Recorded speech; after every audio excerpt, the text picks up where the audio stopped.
дар мамлакат бо ҷалби сармоягузориҳои ҳукумати ҷумҳурии Тоҷикистон, Бонки Исломии Рушд, ширкати саҳомии холдингии кушодаи барқи тоҷик ва сармоягузорони ватанӣ нерӯгоҳҳои барқии обии хурд сохта ба истифода дода шудааст, ки фаъолияти он мунтазам мебошад.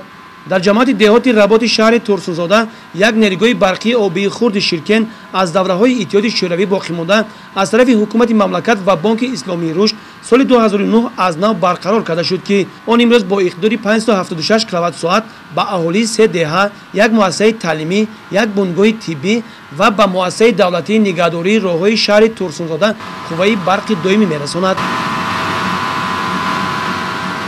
моҳи марти соли 2011 нерӯгоҳи хурди Ширкен ба фаъолият шурӯъ менамояд. То ҳол дар ҳолати хуби корӣ қарор дорад. асосан нерӯгоҳ мана ҳамин аз деҳаҳои гирди атрофи нерӯгоҳ мана деҳаҳои Аспоб, Ширкен мана бо қувваи барқ нерӯгоҳ таъмин мебошад. шабона рӯзӣ бемасъулият, бе ягон маҳдудият. аз аввали фаъолияти нерӯгоҳ то ҳол зиёда аз қариб 6 миллион киловатт-соат қувваи барқ истеҳсол шудааст дар нерӯгоҳ. соли гузашта бевосита бо ҳамин дастгирии раиси ширкат мо ман ҳамин нерӯгоҳ ҳавзи нерӯгоҳро як қисми нерӯгоҳро тоза намуда барои бехатарии аҳолӣ, барои ман ҳамин захира набудани фаъолияти бе маҳдудияти нерӯгоҳ мо ба итмом расондем.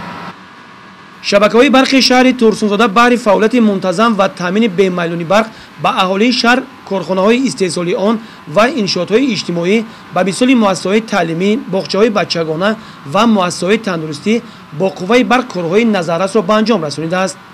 мо кормандаи шабакаҳои барқи Турсунзода шабу рӯз дар фаъолияти корӣ ҳастем.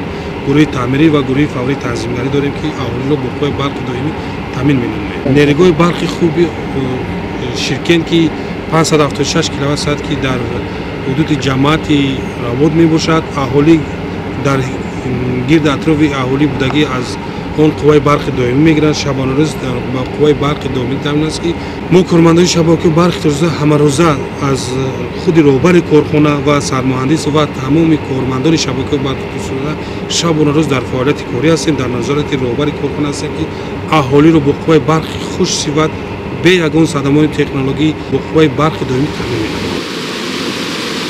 масъулини шабакаҳои барқи Турсунзода ба хотири аз байн бурдани сарборӣ ва баландбардоштани сифати таъминот бо қувваи барқ таҷҳизоти нав ворид намуда, ҳамзамон трансформаторҳои деҳотро аз таъмир бароварданд.